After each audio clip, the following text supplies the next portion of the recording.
So maayong adlaw. So update sa ta sa atong ampalaya ug ang atong bagyo beans. So nindot na siya og tubo. Nag-start na po flower ang among ampalaya pero amo usang gitin out. Kaya amo sa ni siyang paabton sa babaw.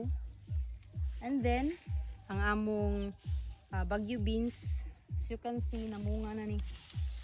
Kasagdan niya bunga ang bagyo beans. So pwede na ni siya ma-harvest. Okay. So utan later. Napatid to harveston. Okay, so atong harveston kay para di siya ma-over. So kung nagwonder mo nganong nagtapad ni siya ang ampalaya ug ang atong bagyo beans. So sa una na mga practice, ang kaning ampalaya ug kaning usa ka ampalaya sa 60 ni siya ka sentimetro no ang distansya. Pero wala ni siya bagyo beans.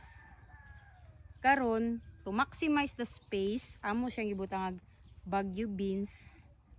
And then aside ana naa siya'y kaning bagyo beans manggod mao among gitapad or gi-intercrop sa ampalaya tungod kay naa ni siya'y benepisyo nga mahatag sa tong ampalaya.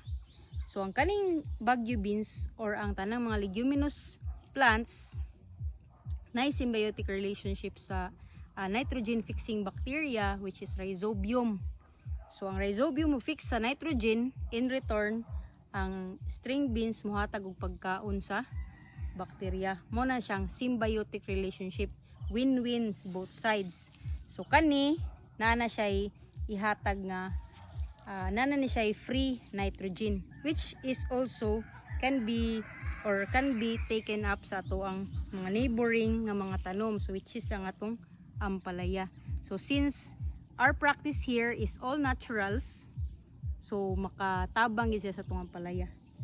So kung kamo ganahan mo og mga all naturals, walay mga chemicals nga pagkaon, available na diri sa Novos Farmstead. So hapit na siya May, first week sa May or second week sa May. So atangi kung ganahan ka mo palit. So maoro to siya kay nag-stroll ta karong adlaw. So tan-awa ang area. Nindot na kaayo.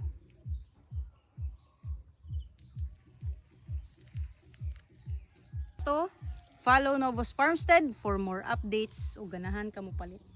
Bye.